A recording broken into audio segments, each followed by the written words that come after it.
Yes, friends. Now let me start with Ind AS 2 inventories. Friends, again, it's very simple Ind AS, but very important. If you notice, previously it is known as AS2, same AS and Ind AS. And mostly in alternative exam, they ask.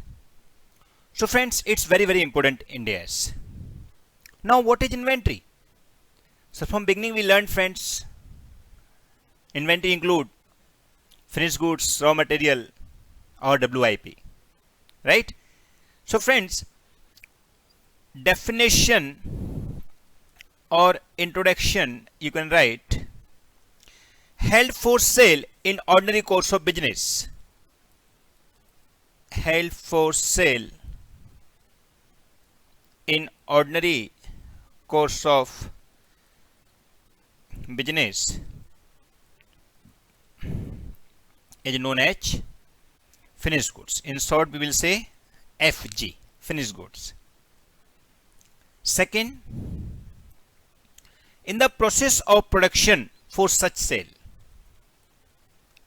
In the process of production of such sale, it is known as working progress stock, WIP. In the process of production of such sale. And number third, in the form of material, in the form of material and supply, form of material and supply to be consumed in the supplies to be consumed in the production process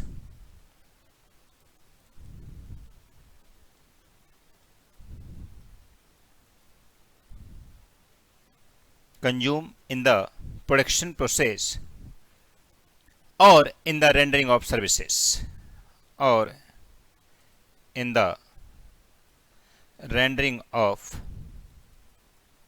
services. It is known as raw material stock. Friends, these all three are part of stock covered under Ind AS 2. And also I want to notice that if inventory held for services is also part of Ind AS 2. So you can say inventory can be for service provided also. जबकि friends जो अपना पहले as हुआ करता था वो as इसके बारे में स्पेसिफिक कुछ नहीं बोलता था, बट यहां पर स्पेशली बोला हुआ है that inventory can be for services provided also. Now friends, what is main point in this AS? So main point में फ्रेंड्स सबसे पहला तो आता है recognition or you can say value of inventory. So value of inventory. Now friends, on what price we should value the stock? Friends, as I told you, it's one of the very easiest Ind AS, but in exam mostly they ask, and most of students make mistake in this particular Ind AS. So for that purpose, friends, we should know the exactly sharpness where is the mistake, then only we can understand. Okay, so now friends, value of inventory, what price we should value the inventory? So in general way everyone say that cost or NRV whichever is less, simple. So यहां पे simple word में सोचना है कि cost कितना है और NRV कितना है, whichever is less we should value the inventory. Now question आता है what is cost, what is NRV. So friends, we should know cost also and NRV also. Now friends, NRV they had also defined one separate part, that is you can say resale price or repurchase price, okay, जिसका नाम इन्होंने यहां पर replacement cost दिया हुआ है। सो यहां पर थोड़ा सा ब्रॉड कॉन्सेप्ट इनके ऊपर रखा है कि एनआरवी क्या है और कॉस्ट क्या है। फ्रेंड्स, कॉस्ट के अंदर बहुत सारी कॉस्ट इंक्लूड होती है। अगर लिस्ट निकालने जाएंगे तो there are more than 100 type of cost you should include, but if we see that what cost should not include, that is very less. तो friends, only 5 item is there which should not include in Ind AS 2. What these 5 cost? सबसे पहला, so we can say all cost is included in the value of stock till it's get into go down. ये India 16 जैसा नहीं है ready to use, no, it's get into godown. Once it's get into godown we should stop the cost. Now you say sir get into godown means raw material और finish goods. So friends, if finish goods is ready then definitely it's goes to the godown for sale, so we should stop the charging of cost once finish goods ready, बराबर। So ऐसे ही यहां पे आपको सोचना है कि हमको सारी कॉस्ट लेनी है till gets it into go down, but except following cost. सबसे पहला financial cost, that is interest, remember, etcetera, कुछ भी फाइनेंशियल कॉस्ट हो सकती है, वो नहीं लेने का है, बट इसमें एक्सेप्शन है। वो हमारा पॉइंट जो मेन पॉइंट है उसके अंदर सेकेंड पॉइंट आने वाला है, बराबर। वो भी चीज तो मैं लिख देता हूं आपको। Value of inventory, 3 points we have to discuss, some exception, and third, difference between Ind AS 2 and AS 2, बराबर है। सो वो डिफरेंस हम दोनों का लेते हैं एक बार। Okay, now friends, it also you can include one extra point, that is method for valuation, method of valuation, or you can say technique of valuation, right? So वो method of technique valuation भी दिया हुआ है, वो भी हम देख लेंगे एक बार। okay, which cost should not include, that is number 1 financial cost, second any abnormal cost। Friends, it is universal, abnormal cost will not come at any place, whether it is Ind AS 16 or any Ind AS, okay, fine। Number 3, any carrying cost, or you can say storage cost। So storage cost, carrying cost। Number 4, selling and distribution overheads, selling and distribution overhead, and friends any cost which can be recovered। Actually that cost is not cost even, so we should not write even, that cost is not cost, okay। And next you can write any expense incurred after sale, like warranty हो गई, अभी warranty के लिए हम लोगों को कुछ expense का प्लानिंग करना है, वो कुछ नहीं करना है फ्रेंड्स। सो यू कैन से वारंटी और एनी एक्सपेंस आफ्टर सेल, हमने बोला था उसको कि सेल के बाद में आपके लिए सपोज कुछ और सर्विस दे देंगे आपके लिए, हाँ, 2 सर्विस, एसी परचेज किया सपोज, तो एसी वाले ने सोच के रखा है कि एसी की कॉस्ट कितनी दिखाऊं, तो उसने बोला 2 एसी का सर्विस फ्री आपको, सो वो सब भी हमको नहीं लेने का है।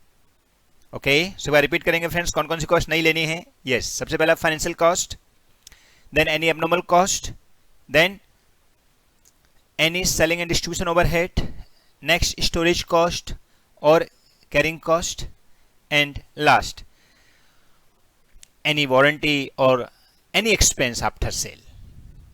Okay, otherwise all costs will be taken, but till it's getting to go down. Okay friends rule बहुत सारे, ऐसा नहीं है। आप अभी देखोगे तो आपके लिए जो उन्होंने इंस्टीट्यूट ने जो पूरा मटेरियल दिया हुआ है, that is very big, but still the concept is this much. We solve all problem, that's why I want to cover each and every thing. So if small part maybe remain that don't want, that's why we solve all questions. Okay, fine. Now friends, what is NRV? So NRV, you can say in simple word, it is the estimated selling price. Now what is estimated selling price? So maybe the same goods, maybe the similar goods, both are different. For same goods, maybe we get the selling price, that is the NRV.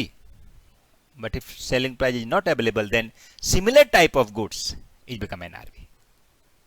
And friends, in this particular NRV, if any after sale cost or selling overhead mention,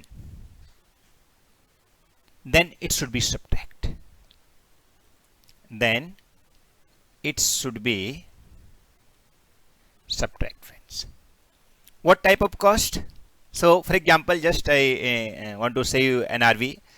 Suppose you bought to purchase the AC, and AC person told you that the price of AC, or you want the price of AC, he says 50,000 rupees. आप बोला ठीक है साहब 50,000 है, और installation वगैरह का सब फ्री रहेगा ना सर? बोले हाँ वो सब इंस्टॉलेशन वगैरह सब फ्री है, आपको 50,000 रुपये आपको एसी के देने। Now what is NRB? तो आप बोलोगे सर 50,000 उसकी सेलिंग प्राइस है, वही उसकी एनआरबी हुई।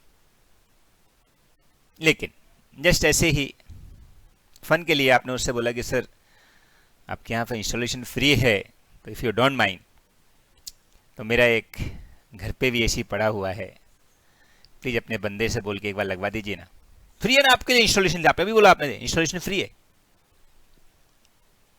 लगवा देगा वो। Friends, you can understand, it is not free, it's included in the price of AC. So we can not say it is free, we should say the price of installation is include in the AC. So what is the NRV of AC? Suppose the installation cost we can identify, say that is 2,000 rupees. So NRV of AC become 50,000 less 2,000 is equal to 48,000. Suppose उसके AC वो नहीं बेचते हैं या AC पड़े रह जाते हैं, उसको स्टॉक की वैल्यू करनी है, तो स्टॉक की वैल्यू कितना करेगा फ्रेंड्स? वो 48,000। बिकॉज उसको पता है इस पर मैं इंस्टॉलेशन करवाने जाऊंगा, वो बंदा मेरे से 2,000 रुपये लेने वाला है, जो उसके थ्रू मैं इंस्टॉलेशन कराऊंगा, तो मेरे को कहीं ना कहीं वो दिखाना पड़ेगा, बराबर। सो फ्रेंड्स, हम लोगों को एनआरबी को ऐसे समझने का है, बाकी और भी बहुत सारी चीजें हैं, बट सिंपल वे में friends. Okay, very good. Now friends, next आता है मेथड, और यू कैन से inventory valuation technique. Inventory valuation technique. Friends, ये टेक्निक जो है उसमें जो पहले हुआ करता था वो तो है ही, उन्होंने नए मेथड और डाले हैं। तो they had overall make, you can से 3 टाइप्स ऑफ टेक्निक और 3 टाइप्स ऑफ मेथड, जिसके अंदर इन्वेंट्री अगर हिस्टोरिकल कॉस्ट मेथड से करना है, सो यू कैन से हिस्टोरिकल कॉस्ट सिस्टम, जो पहले चलता था इफ यू रिमेंबर, अभी भी है, FIFO and weighted average method. Historical cost system method हो गया, जो प्राइस हमने परचेज की थी उसी प्राइस पर। उसमें से पहले LIFO भी हुआ करता था, now it's remove. So it means as per Ind AS there is only two method, FIFO and weighted average, that is historical cost method, बरोबर। Second friends, non historical method. What is this? So here we not use the historical cost, but we use different. What is that? So we use retail inventory price. There are two type. Retail inventory price, जैसे आप लोगों ने tax में सीखा होगा friends, हम लोग retail inventory के बेस पर कुछ प्राइस कम करके उस पर वैल्यू निकालते हैं स्टॉक की, ऐसे यहाँ पे भी है। तो retail inventory slash adjustment selling price, बराबर, इन्वेंट्री सेलिंग प्राइस। तो पहला हो गया नॉन हिस्टोरिकल मेथड के अंदर हम लोग क्या कर रहे हैं, सेलिंग प्राइस को बेस बना के कर रहे हैं, बराबर। Now second, standard cost method. इसमें हम लोगों ने बना रखा है कि भाई इस प्राइस पे ही वैल्यू किया जाएगा, तो स्टैंडर्ड कॉस्ट मेथड भी यूज किया जा सकता है, ओके। एंड फ्रेंड्स, एक है नॉन ऑर्डिनरी टेक्निक। ये कैसी है, बेसिकली थोड़ा हटके है, ऑर्डिनरी टेक्निक नहीं है, इसलिए इसको बोलते हैं स्पेसिफिक आइडेंटिफिकेशन मेथड, बराबर। जिसको हम, जैसे आपको पता हो तो गोल्ड की वैल्यू करते हैं, तो उसका क्या है, specification identifiable method. So gold की वैल्यू जैसे हम लोग हमेशा NRV पे करते हैं, तो वही यहाँ पर हमको स्पेसिफिक आइडेंटिफिकेशन मेथड दिया गया है। ऐसे गुड्स जो यहाँ पे पर्टिकुलर एरिया के लिए कवर नहीं कर रहे हैं, उनको स्पेसिफिक एरिया के हिसाब से हम लोग वैल्यू करेंगे, okay. So these are the method और you can say technique for valuation of inventory, okay. Now friends, इनमें जो भी वो बोलेगा हम वैसा यूज कर लेंगे, बाकी इनका जस्ट इन्फॉर्मेशन के लिए दिया हुआ है। अदरवाइज हमको तो क्वेश्चन जब आएगा प्रैक्टिकली तो हमको इतना ही सोचने का है कि पहले तो कॉस्ट कौन कौन सी लेनी है, तो वो 5 कॉस्ट को छोड़ के आगे कॉस्ट लेनी है। फिर NRV दिया रहेगा तो NRV के साथ में देख लेंगे, और उसके बाद में ये जो कॉस्ट के मेथड दिए हैं उसके हिसाब से अगर कोई स्पेसिफिक बोला है ये वाला मेथड यूज करो, तो हम वैसा मेथड यूज कर लेंगे। अदरवाइज हम लोग ज्यादातर क्वेश्चन में ऐसा बताएगा नहीं कि प्राइस ओपनिंग इतनी थी, क्लोजिंग इतनी थी। वो आपको सिंपल वे में बोलेगा, तो you apply your general concept and right the answer, okay. So friends, एक बार मेथड डिस्कस करेंगे। मेथड ऑफ इन्वेंट्री, इसमें क्या किया गया, हिस्टोरिकल कॉस्ट सिस्टम जिसमें FIFO वेटेड एवरेज हो जाएगा। नॉन हिस्टोरिकल सिस्टम में जिसमें हम लोग रिटेल इन्वेंट्री सेलिंग प्राइस को बेस बना के करेंगे, और एक स्टैंडर्ड कॉस्ट मेथड फॉलो कर सकते हैं। और फिर नॉन ऑर्डिनरी टाइप का जो है बिजनेस, जिसको हम बोल सकते हैं नॉन ऑर्डिनरी टेक्निक, जिसमें स्पेसिफिक वैल्यू पे किया जाएगा, जैसे गोल्ड वगैरह जो है उसकी वैल्यू स्पेसिफिक तरीके से की जाएगी, बराबर, ज्वेलरी वगैरह जो आ जाती है, ठीक है। नाउ फ्रेंड्स, आता है जो हमारे अपने टाइप्स लिखे हुए हैं उसके अंदर कि हम लोग एक्सेप्शन की बात कर लेते हैं, क्योंकि ये तो क्या है, बेसिक वैल्यू हो गई। एक्सेप्शन क्या हो जाते हैं, तो देखो फ्रेंड्स, मैं आपको बताता हूं, फिर हम क्वेश्चन करेंगे। एक्सेप्शन जो है ना, इनमें से मोस्टली क्वेश्चन आता है। जैसे सबसे पहला एक्सेप्शन मैंने आपको बोला, financial cost is not included, बराबर। आपको पता हो तो फ्रेंड्स, मैंने जब इंडेस 41 आपको बताया था एग्रीकल्चर में जो प्रोडक्शन बनकर रेडी होगा, वो प्रोडक्शन स्टार्टिंग तक, इनिशियल रिकॉर्डिंग तक तो माना जाएगा एग्रीकल्चर प्रोडक्ट। सपोज आपके अपना क्या बोलते हैं, कोई पर्टिकुलर प्रोडक्ट है जो आप मैन्युफैक्चर अपना एग्रीकल्चर में प्रोड्यूस करते हो। Once it's produce, then you use it for either sale, maybe you for services, providing the services, maybe for any purpose, then it's come under Ind AS 2। यानी कि वो इंड एस 41 अप्लाई करेगा जब तक primary product हो रहा है, माने इनिशियल रिकॉर्डिंग टू है, और once initial recording done then it's come under Ind AS 2, that is inventory. So वो इन्वेंट्री हमको यहां पे भी लेके आना है। तो अब कैसा केस हुआ, सपोज आपने वो जो इन्वेंट्री वैल्यू करना है, उस इन्वेंट्री के अंदर कुछ ऐसी इन्वेंट्री है जिसको कंपलसरी कुछ टाइम के लिए रखना पड़ेगा, जिसको हम क्वालिफाइंग एसेट्स भी बोलते हैं as per Ind AS 23 and Ind AS 16। So qualifying assets की डेफिनेशन में नॉर्मली ऐसी एसेट्स आती है which take substantial time to get ready to use, then financial charges that is borrowing cost can be capitalised, but friends in case of inventory it is not allow, but exception is what, कि suppose if wine stock is there or any such stock which compulsory to keep for some period, then that financial cost which is normally not included can include in the cost of assets or cost of inventory. Okay, this is the first exception. Second, friends, actually it is not exception, basically you can say it's a Ind AS specified कि ऐसा ही करना पड़ेगा। Okay, now second क्या बोलता है friends, second बोलता है वो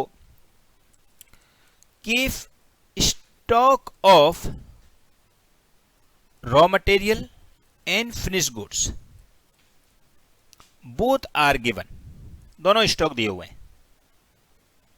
एंड फ्रेंड्स दोनों स्टॉक का वैल्यू जब करना हो तो सबसे पहले हम फिनिश गुड्स की वैल्यू करेंगे। आप बोलोगे सर रॉ मटेरियल की क्यों नहीं, पहले रॉ मटेरियल थोड़ी देर से करेंगे, पहले फिनिश गुड्स नक्की कर ले। अच्छा, फिनिश गुड्स की दो पॉसिबिलिटी हो सकती है, एनआरबी हायर हो सकता है और एनआरबी लोअर भी हो सकता है। अगर एनआरबी हायर है, दोनों ही केस में कॉस्ट एनआरबी बिचेबल लेस पे वैल्यू करना है, तो जब एनआरबी हायर है तो कॉस्ट पे वैल्यू किया जाएगा, और एनआरबी लोअर है तो एनआरबी पे वैल्यू किया जाएगा, है कि नहीं? बिल्कुल सही बात है। अब क्वेश्चन कि कॉस्ट पे वैल्यू किया तो इसका मतलब एनआरबी हायर है, तो फ्रेंड्स वो बोलते हैं कि रॉ मटेरियल की वैल्यू अगर ये वाले केस में हो रही है जहां पे फिनिश गुड्स, क्योंकि रॉ मटेरियल से हमको बनाना तो फिनिश गुड्स ही है, अगर उसकी फिनिश गुड्स की वैल्यू मार्केट में अच्छी चल रही है तो फ्रेंड्स हमको रॉ मटेरियल को टेंशन लेने की जरूरत नहीं है, वी विल वैल्यूड और we will take it at replacement cost, और you can say cost whether NRV is higher और लोअर।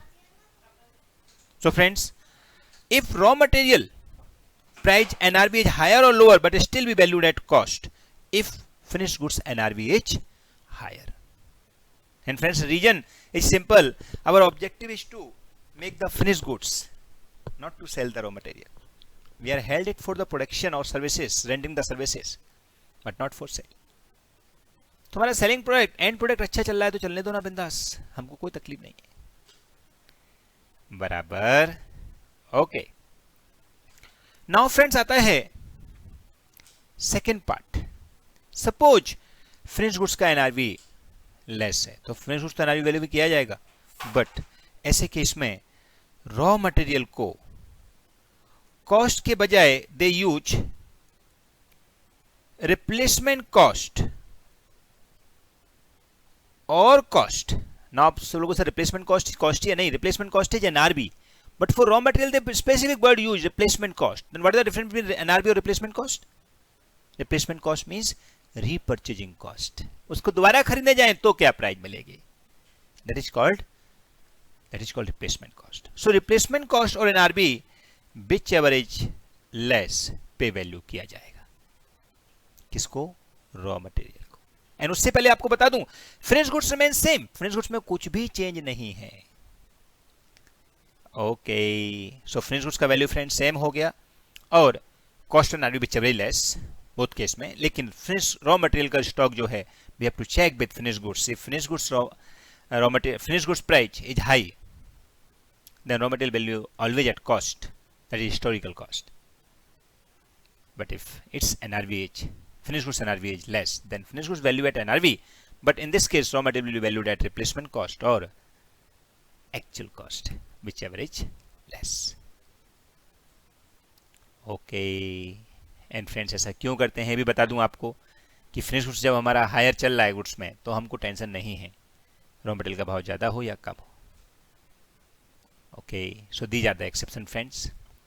नाउ फ्रेंड्स, इनके डिफरेंसेस हैं. वो डिफरेंसेस से पहले मैं एक बार आपको सम और करा देता हूं, जो सम दिए हुए हैं, क्योंकि सारे सम हो जाएंगे तो आपको एक परफेक्ट आइडिया मिल जाएगा. So let's do the sum. Come to the this part.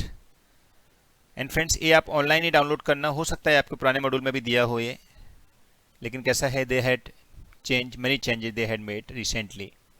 Okay, so let's do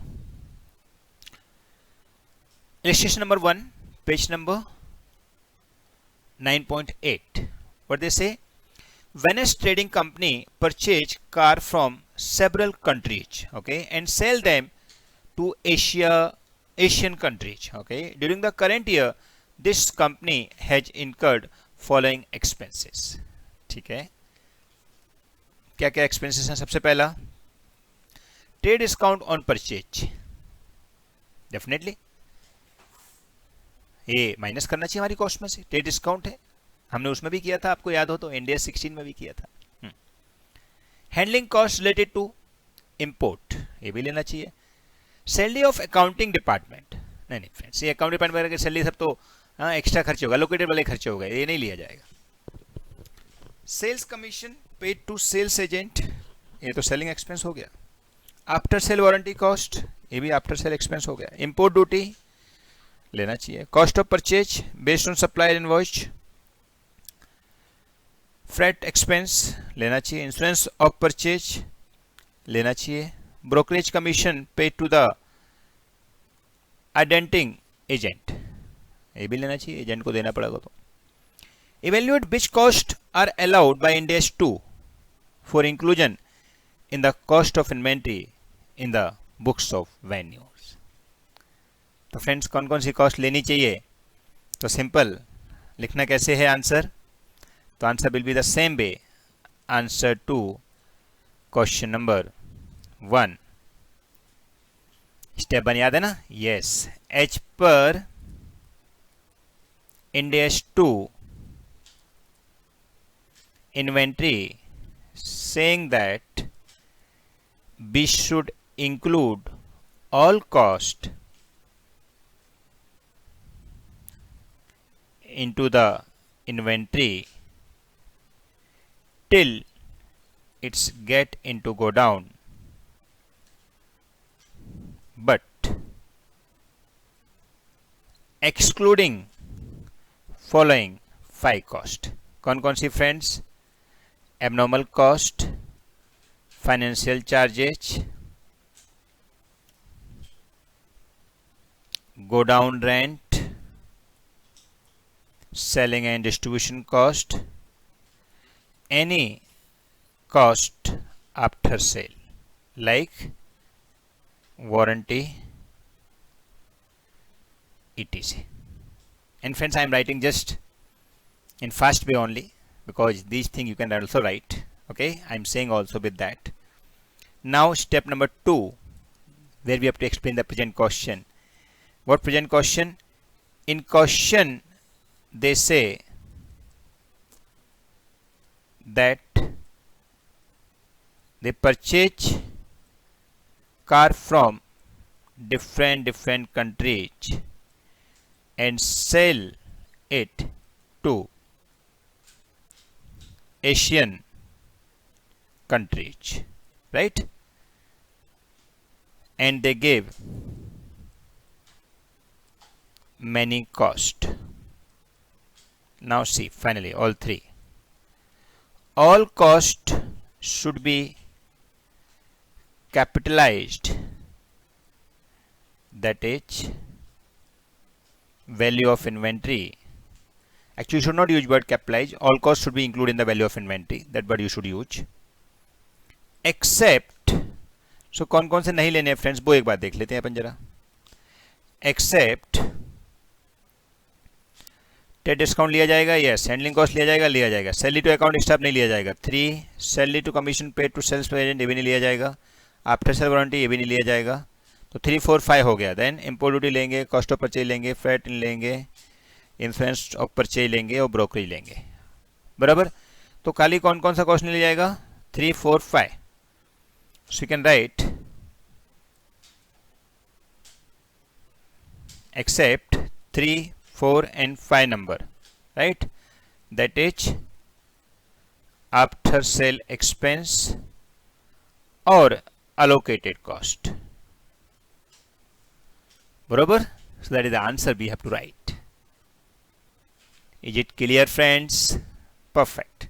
Now let's do next question. अच्छा, what they had did, they had also mentioned item number 1 2 6 7 8 9 10, 3 4 5 छोड़ दिया बीच में, allow for Ind AS 2 and remaining is not allow. Okay.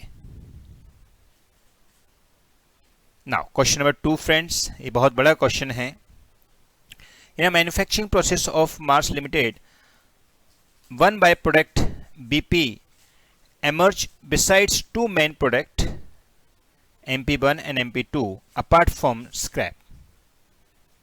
Friends ये थोड़ा costing जैसा लग रहा है. वन बाय प्रोडक्ट बीपी बनता है and to main product MP1 और MP2 बनते हैं अपार्ट फ्रॉम स्क्रैप, और स्क्रैप भी निकलता है. ओके, मीन्स प्रोसेस कॉस्टिंग जैसा कुछ हो रहा है, या joint product by product you can say. ठीक है, let's see. Detail of cost of production process are here under. अभी प्रोसेस बना दिया इसने. ठीक है, item raw material wages fix overhead variable overhead unit amount output. Output में MP1 बना है 5000, MP2 बना है 4000 एंड बाय प्रोडक्ट हुआ है 2000 यूनिट्स. तो ये 14500 तो नहीं होता है, कितना होता है? 5 9 13 11,000 होता है. तो 11,000 में से 13,500 यानी कि 3,500 में भी स्क्रैप, और क्या होगा. ठीक है, let's see. And closing stock दिया हुआ है 250 और 100 का. Okay, average market price of MP1 and MP2 is 60 per unit and 50 per unit respectively. By product is sold for 20 rupees per unit. Okay, there is profit of 5,000 on sale of by product after incurring separate processing charges of 8,000 and packing charges 2,000. ठीक है, 5,000 was realized from sale of scrap. Scrap से भी कुछ realise हो गया हमारे लिए. Required calculate the value of closing stock of MP1 and MP2 as on 31 March 2011. तो फ्रेंड देखें तो थोड़ा सा क्वेश्चन में उन्होंने बहुत सारी चीजें घुमा दी हैं. उसके लिए अगर आपका आईपीसी का कॉस्टिंग कॉन्सेप्ट क्लियर हो तो जल्दी जल्दी समझ में आ जाएगा. क्योंकि उसने क्या किया है, दो जॉइंट प्रोडक्ट रखे हैं, तो एक जॉइंट प्रोडक्ट का कॉन्सेप्ट हो गया. फिर उसने स्क्रैप भी किया है, तो वो प्रोसेस कॉस्टिंग का कॉन्सेप्ट हो गया. तो process costing and joint product together they had asked. Let's see, बनाते हैं. तो सबसे पहले यूनिट का हिसाब बना लेते हैं जरा अपन. ठीक है, so answer to question number 2. How much unit they had introduced? 14,500. बरोबर. उसमें से कुछ हो गया नॉर्मल लॉस, और यू कैन से स्क्रैप. कुछ बना बाय प्रोडक्ट, कुछ बना मेन प्रोडक्ट. उस मेन प्रोडक्ट में दो बने हैं MP1 और MP2. 14,500 में से बाय प्रोडक्ट कितना बना है फ्रेंड्स? ते बना है 2,000 और ये बना है 5,000 and this is 4,000. Right, MP1 5,000, MP2 4,000. ठीक है, अब ये बचा हुआ है स्क्रैप हो गया. यहाँ पे नॉर्मल लॉस का परसेंट नहीं लिख रहे, हम नॉर्मल लॉस मानते हैं इसको, बाकी के एबनॉर्मल बना देते. तो हम मानेंगे स्क्रैप नॉर्मल ही है सारा का सारा, और क्या है. तो कितना हो गया फ्रेंड्स? 3,500. बरोबर. अब बनाना चाहिए हमको प्रोसेस अकाउंट, लेकिन उसकी जरूरत नहीं है, हमको पूरा जॉइंट कॉस्ट पता है. तो यू कैन से जॉइंट कॉस्ट, सारी जॉइंट कॉस्ट निकाल देते हैं. क्या क्या कॉस्ट लगने वाली है? मटेरियल कॉस्ट लगने वाली है, लेबर कॉस्ट लगने वाली है, और क्या क्या नाम दिए हैं फ्रेंड्स उसने? ओवरहेड ऐसा कुछ नाम लिखा है. Yes, fixed overhead, variable overhead. तो ये सब लिख दीजिए friends, fixed overhead and variable overheads. कितने कितने खर्चे हो रहे हैं फ्रेंड्स, वो भी सब लिख दीजिए। 1,50,000, 90,000, 65,000 and last 50,000। बरोबर, से सारी कॉस्ट हो गई हमारी।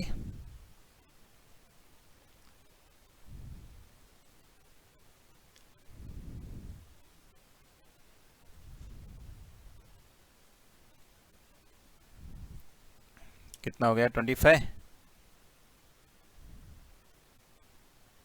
5, 10, 19, 25, 2, 3, बराबर ना। 3,55,000 लेस स्क्रैप से कुछ मिल गया हमारे लिए, आई थिंक 5,000, और less by product. By product से भी कुछ रियलाइज हुआ है क्या, तो इसका एक छोटा सा वर्किंग नोट बना दो। बाय प्रोडक्ट का कैलकुलेशन क्या बोला है उसने, सेल्स होगा by product at what price friends,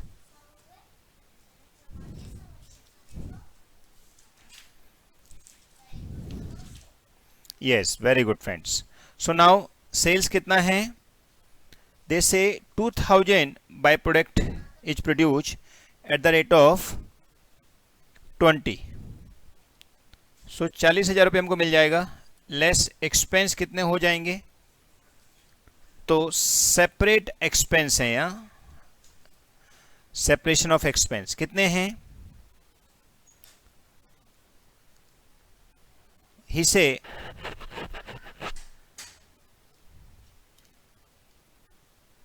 by product sold 20 per unit, there is a profit of 5,000 on sale of by product after incurring separate processing charges, तो processing charges 8,000 का, फिर packing charges 2,000 का, फिर 5,000 by realise from the sale of scrap, बरोबर। So ये सारी cost हमारी हो गई। तो हमारे लिए फ्रेंड्स कितना बच गया हमारे हाथ में, सो ये 10,000 का खर्चा हो गया, 30,000 be receive from the by product. 30,000 should be subtract from here, so 35,000 will be minus, so it's become 3,20,000, okay, so 3,20,000 will be the your net cost, or you can say net joint cost, okay। Now, okay, so now friends, this 3,20,000 we have to divide it into both product. So now what basis? So if you remember in IPCC there are many ways of the allocation of joint cost, याद है? Yes, NRV method, physical unit method, NRV on sales method ही बोलते हैं, sales after further processing और sales before further processing.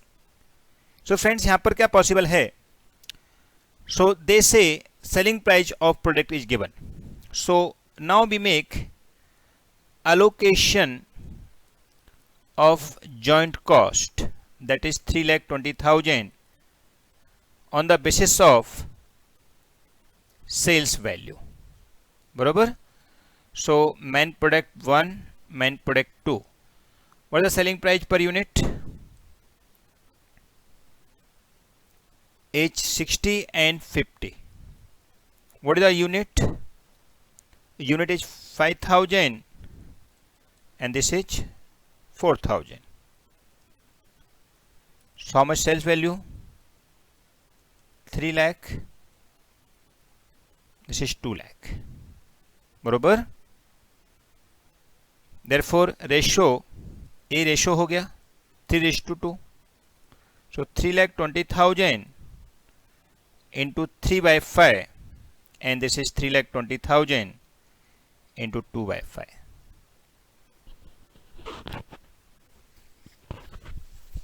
निकाल दीजिए friends, कितना आ गया? 3,20,000 divided by 5 into 3, 1,92,000, and this is 3,20,000 divided by 5 into 2, 1,28,000. बरोबर. So this is the cost for each item. Now therefore cost per unit, कितना unit बना यहाँ पर? 5,000 और यहाँ पे 4,000. So 1,28,000 divided by 4,000, it's become 32 rupees. And this 192 divided by 5,000, it's become 38.4. बराबर. Therefore value of inventory 38.4 into कितना inventory है फ्रेंड्स इसका? 250. ये MP1 का है और MP2 का 32 into 100. So 3,200 and it's become 9,600. The final value of inventory. आया फ्रेंड्स? समथिंग कॉस्टिंग सिस्टम बना दिया है. एक बार मैं पूरा स्टार्टिंग से बता देता हूँ. हम लोगों ने पहले इन्वेंट्री का हिसाब किताब लगाया, कितना स्क्रैप हुआ, कितना बाय प्रोडक्ट हुआ, कितना मेन प्रोडक्ट निकला. सो ये स्क्रैप निकला, ये भगा दिया एक साइड. फिर कॉस्ट का लगाया हिसाब किताब. सो कॉस्ट के अंदर सारी कॉस्ट ऐड की तो 255 आई. उसमें से जो रियलाइज हो गया स्क्रैप से और बाय प्रोडक्ट से 35,000 माइनस कर दिया, तो net cost 320 I.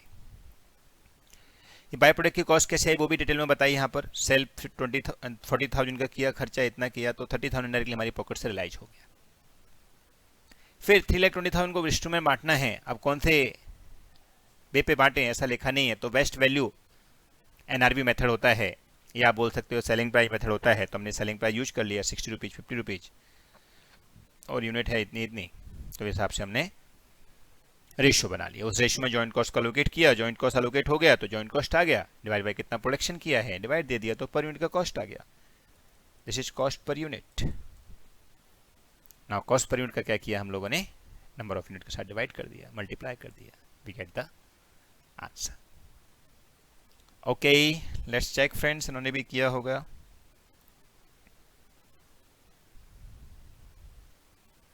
Yes, value of inventory 9600 3200, 9600 3200.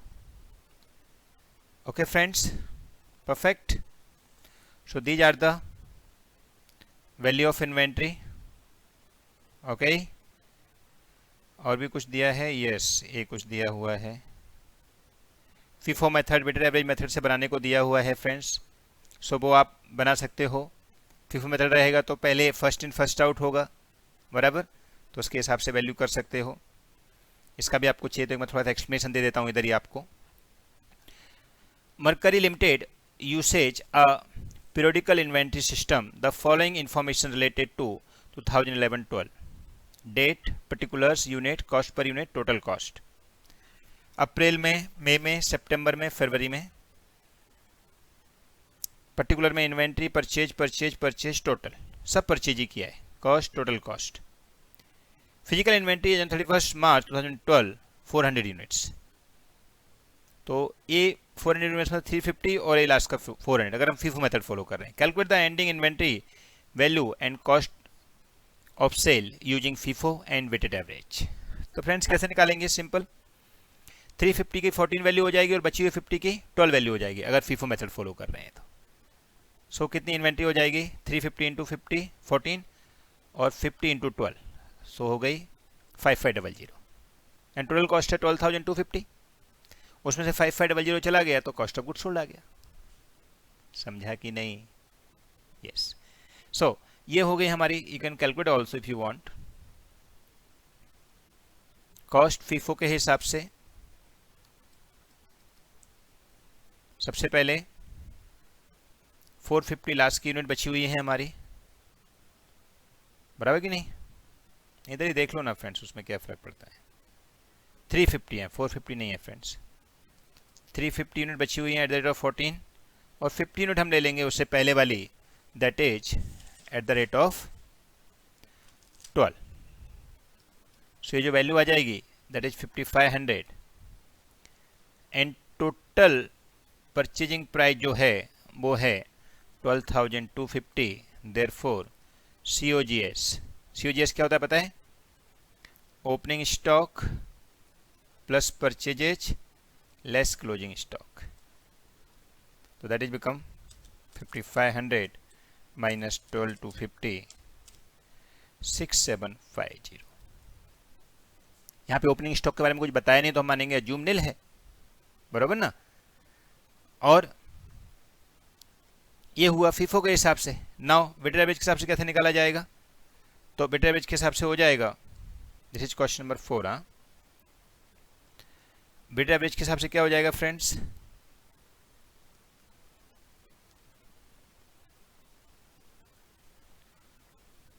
इसके अंदर सारी कॉस्ट इकट्ठी लगाई जाएगी, वो इकट्ठी कॉस्ट का एवरेज निकाल दो, और एवरेज निकाल के जो कॉस्ट आएगी उसमें मल्टीप्लाई बाय 400 कर दो, सीधा स्टॉक का कॉस्ट आ गया, बराबर है। सो वेटेड एवरेज मेथड हो गया। क्लियर? सो कैसे निकलेगा देखो, 12,250 is total cost divided by 1000 units, so average cost 12.25 into 400 units, 12.25 into 400, 4900 is the stock value. Therefore COGS 12,250 minus 4900